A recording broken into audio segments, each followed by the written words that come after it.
बात करते हैं बड़े विभागों को मंत्रियों का इंतजार की। तो आपको बता दें कि चिकित्सा, राजस्व, शिक्षा, पीडब्ल्यूडी व पंचायती राज है बेहद अहम विभाग। पर्यटन, खाद्य आपूर्ति विभाग को भी मंत्री का इंतजार है। सामाजिक न्याय विभाग दिया जाएगा दलित वर्ग के मंत्री को। कुछ मंत्रियों का हल्का किया जा सकता है भार। बीडी कल्ला के पास है 4 अहम विभाग। तो बेहद बड़ी और बेहद महत्वपूर्ण खबर इस वक्त आपके सामने, क्योंकि बड़े विभागों को मंत्रियों का इंतजार है। अब ऐसे में देखना ये भी महत्वपूर्ण हो जाता है कि आखिर किसको अहम जिम्मेदारी दी जाती है। अब इसी खबर पर हमारे सहयोगी नरेश हमारे साथ जुड़ चुके हैं। नरेश, देखिए, बड़े विभागों को मंत्रियों का इंतजार है और बेहद अहम ये जिम्मेदारी अपने आप में, और देखना भी यही महत्वपूर्ण होगा कि कौन से विभाग की बागडोर किसको संभलवाई जाती है। बिल्कुल, देखिए आयुषी, पहले इंतजार इस बात का था कि मंत्रिमंडल के चेहरे कौन होंगे। काफ़ी मंथन के बाद वो तय हो चुका है, लेकिन अब 2 दिन से इंतजार इस बात का है कि इनको विभाग क्या मिलेंगे। और दूसरे शब्दों में हम ये भी कह सकते हैं कि कुछ अहम विभाग ऐसे हैं जिनको इंतजार है कि उनका मंत्री कौन होगा, क्योंकि कई ऐसे विभाग हैं जो कह सकते हैं कि अतिरिक्त चार्ज पे चल रहे हैं और 3 मंत्री चूँकि हट चुके हैं, जिससे चिकित्सा विभाग खाली हुआ है, राजस्व विभाग खाली हुआ है, शिक्षा विभाग खाली हो गया। तो ये अहम मंत्रालय थे, अहम विभाग थे, इनकी जिम्मेदारी किसको मिलती है, ये सबसे महत्वपूर्ण है। इसके अलावा अगर हम बात करें, जब सियासी संकट के दौरान सचिन पायलट को, रमेश मीणा को, विश्वेंद्र सिंह को हटाया गया था, तो उनके पास जो 4 महत्वपूर्ण महकमे थे, पीडब्ल्यूडी, पंचायती राज, उसके बाद खाद्य आपूर्ति और पर्यटन, ये ऐसे महकमे थे जो अतिरिक्त चार्ज पर चल रहे थे। कहीं पे जो दूसरे मंत्रियों की जिम्मेदारी दी गई थी और कुछ को मुख्यमंत्री खुद संभाल रहे थे। तो वो ये भी ऐसे विभाग है जो अब किसके हिस्से में आते हैं। साथ में जो पूर्व मंत्री हैं मास्टर भंवरलाल, उनके निधन के कारण जो सामाजिक जो न्याय जो विभाग है वो खाली हुआ, तो उसकी जिम्मेदारी भी देना है।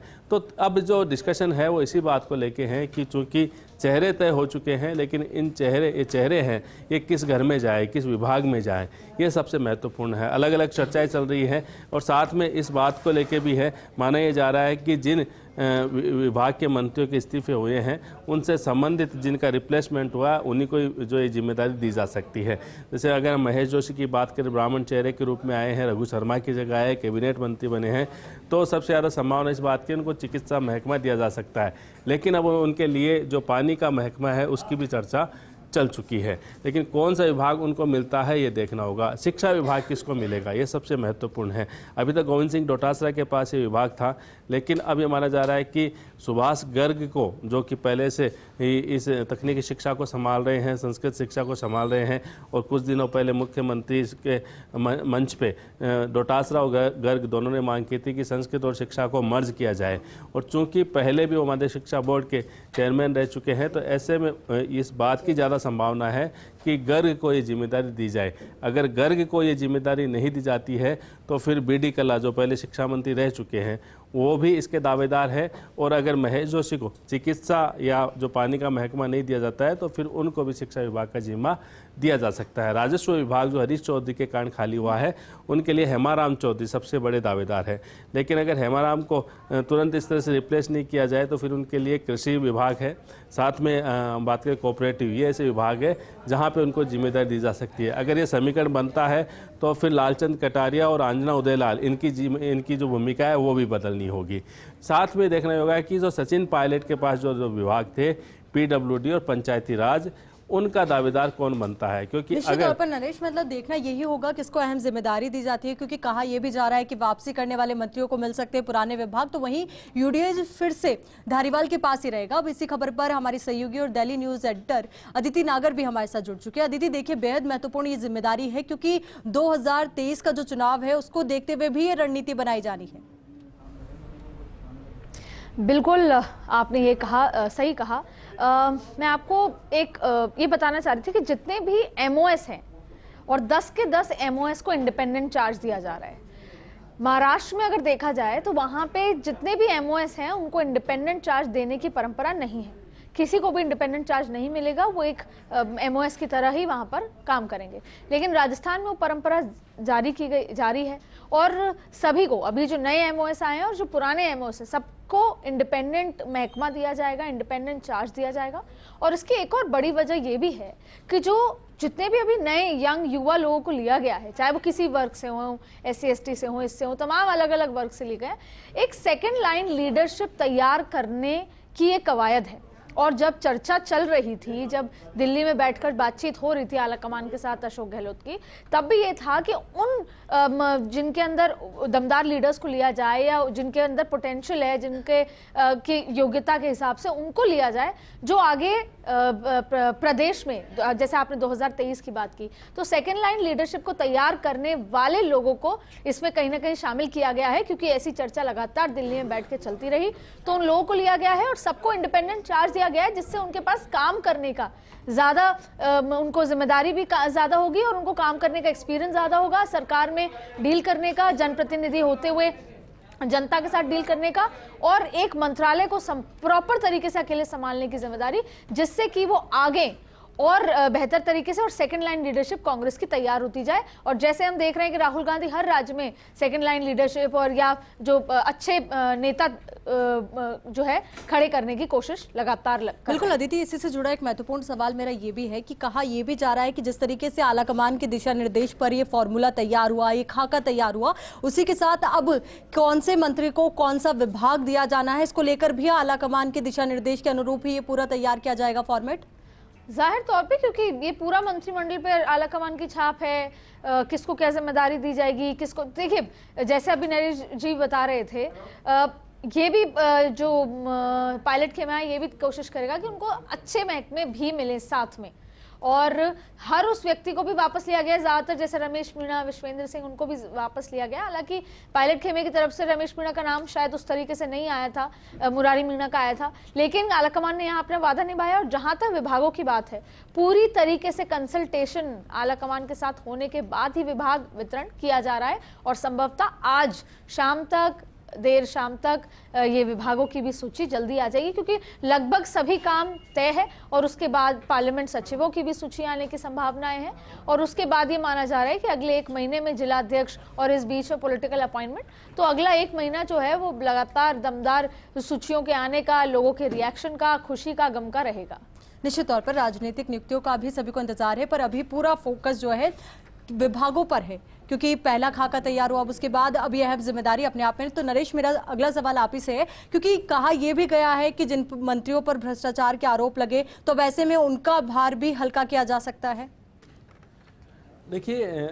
आरोप लगे इस कारण जो बाहर हल्का किया जाए, अभी ऐसा नहीं हो, इसकी संभावना कम है, क्योंकि अगर इस तरह का मामला होता तो फिर उनको ड्रॉप ही कर दिया जाता। तो इस बात की संभावना ये है कि परफॉर्मेंस जो उनकी विभाग में है उसके आधार पे क्या उनको उसी विभाग में रखा जाए, या लगता है कि वो दूसरे विभाग में अच्छी तरह काम कर पाते हैं, ये उनकी योग्यता के आधार पे, उनके काम करने का जो इंटरेस्ट है उसके आधार पे, और जो 3 साल की उनकी परफॉर्मेंस है उसके आधार पे तय किया जाएगा कि जो महकमा उनको दिया गया था उसमें वो कितने खरे उतरे हैं। और कई बार ऐसा होता है कि सरकार का पूरा नया चेहरा दिखाने के लिए, या ऐसा लगता है कि किसी मंत्री विशेष के प्रति किसी की ज़्यादा नाराज़गी है तो उसका विभाग दूसरी को शिफ्ट कर दिया जाए, ताकि लोगों में मैसेज आए कि अगर ढंग से काम नहीं हो रहा है या जनता में एक मैसेज अच्छा नहीं है, तो फिर जो एक नेगेटिविटी है उसको दूर किया जा सके। जहाँ तक अदिति ने कहा, यह महत्वपूर्ण बात है कि जितने भी राज्य मंत्री हैं उनको स्वतंत्र प्रभार दिया जाएगा।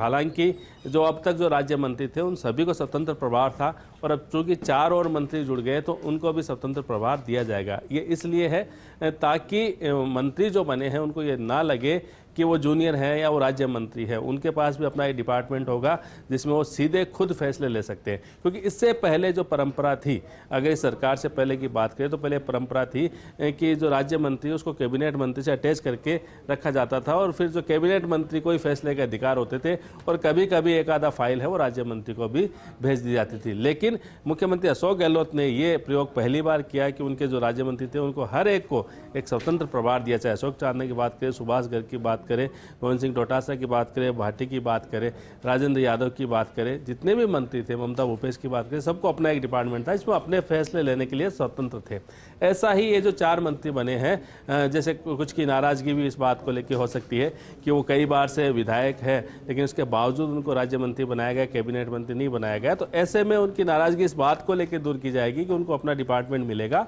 वो अपने फैसले लेंगे और अपने विभाग में फैसले लागू करेंगे। लेकिन जो एक जो और बात जो आपने कही है कि किसको हल्का किया जा सकता है, ये सबसे महत्वपूर्ण, क्योंकि अभी भी कई ऐसे विभाग हैं जो एक ही मंत्री के पास है, तो ऐसे में उनको किस तरह से दूसरे को डिस्ट्रीब्यूट किया जाए ताकि काम और अच्छी तरह से हो। अगर हम BD कला की बात करें तो उनके पास बिजली का है, पानी का है, कला संस्कृति है, तो ये ऐसे महत्वपूर्ण महकमे हैं जिनको डिस्ट्रीब्यूट किया जा सकता है, क्योंकि कला और संस्कृति विभाग है वो किसी महिला मंत्री को दिया जा सकता है, क्योंकि अब 3 जो है वो महिला मंत्री हो चुकी है गहलोत सरकार में। इसके अलावा IT का जो डिपार्टमेंट है वो भी महत्वपूर्ण डिपार्टमेंट है, वो भी किसी मंत्री को दिया जा सकता है, जो अभी तक पहले सचिन पायलट के पास था, लेकिन उसके बाद मुख्यमंत्री अशोक गहलोत इसको संभाल रहे थे। PWD जो सीधा जनता से जुड़ा महकमा अदिति, आप भी इसके बारे में अगर कुछ बताएं कि PWD अदिति पहले सचिन पायलट के पास था, तो उसके बाद मुख्यमंत्री संभाल रहे हैं, लेकिन चूंकि सड़कों का मामला है, पंचायती राज सीधा गाँव से जुड़ा महकमा है और लोगों से सीधा जुड़ाव होता है इससे, तो ये तमाम जो बातें हैं इन देख के इसको पूरा जो एक कह सकते हैं वर्क डिस्ट्रीब्यूशन किया जाएगा। बिल्कुल नरेश, अगर ऊपरी तौर पर जानना चाहें कि विभागों का बंटवारा किन बिंदुओं के इर्द गिर्द रहेगा?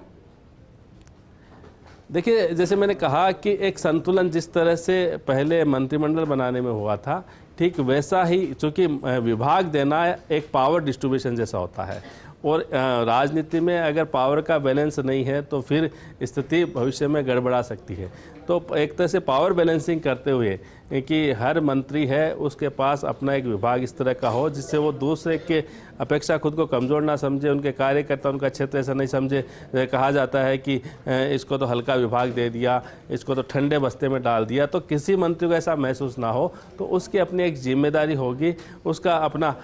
एक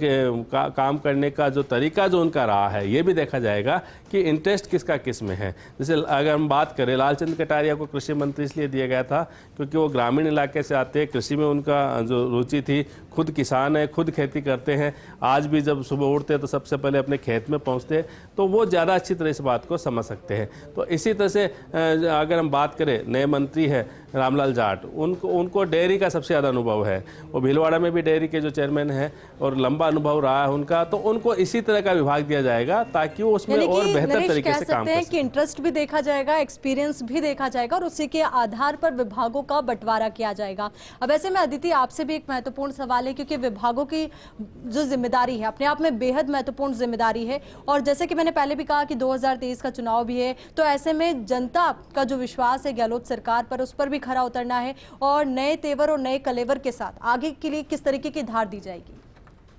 देखिए, ये जो अभी हुआ है ये लगातार सवाल थे, जवाब थे, चाहे वो मीडिया के हों, चाहे वो विपक्ष के हों, चाहे वो अंदरूनी आपस में विधायकों के, मंत्रियों, नेताओं के हों कि मंत्रिमंडल कब होगा, 3.25 साल हो गए, तमाम चीज़ें हैं। और दिल्ली की तरफ से ही प्रेशर था तो उसे पूरा किया गया, एक होमवर्क था जो किया गया। लेकिन आपको इस 2023 की तैयारी में जो बदलाव, चाहे फिर वो अशोक गहलोत के पूरे कार्यप्रणाली में भी दिखेगा, और या फिर अगले जो बजट होने वाला है जो मार्च में होगा, मार्च में, उसके बाद मई में जो एक और शफल पार्ट 2 होगा, उसमें आपको परफॉर्मेंस के बेसिस पे लोगों को हटाना, रखना, और जो लोग अभी इसमें शामिल नहीं हो पाए उनको एडजस्ट करना, क्योंकि ये वो एक्सरसाइज होगी जिसमें पहली बात जनता के सामने वो दुरुस्ती से काम होना, क्योंकि अभी तक तो शायद मुख्यमंत्री अशोक गहलोत ने ज्यादा विभागों के साथ, मंत्रियों के साथ, नेताओं के साथ सवाल जवाब नहीं किए, लेकिन जब वो चुनावी मोड में आएंगे तो वहां पे उस फाइलों को लेकर, काम को लेकर, डिलीवरी को लेकर सवाल भी होंगे।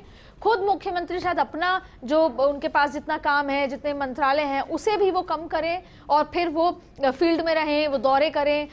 और जिला जिला दौरे करने का भी उनकी एक प्लानिंग है। और दूसरा सबसे महत्वपूर्ण होगा कि वो जो धार तेज करने की बात है वो अगले साल मई में जो सफल होगा, और उसके बाद जो अगले साल 2 साल की जो डिलीवरी होगी, हालांकि उनके और उनसे संबंधित लोगों का यही मानना है कि ये 3 साल भी कोरोना काल के चलने के बावजूद भी सरकार ने अच्छे काम किए हैं, लेकिन वो तेज धार वाला काम जिसमें जनता को डिलीवरी नजर आएगी, वो तमाम चीजें होंगी, जो अगली योजनाएं आएंगी, वो सब कुछ 2023 के लिहाज से आपको 2022 के मई से जमीन पे दिखना शुरू हो जाएगा। निश्चित तौर पर, यानी कि मंत्रिमंडल विस्तार का एक और पार्ट अभी नजर आएगा और उसी के आधार पर आगे की रणनीति बनाई जाएगी। बहुत बहुत शुक्रिया अदिति हमारे साथ जुड़ने के लिए, और नरेश जी आपका भी शुक्रिया।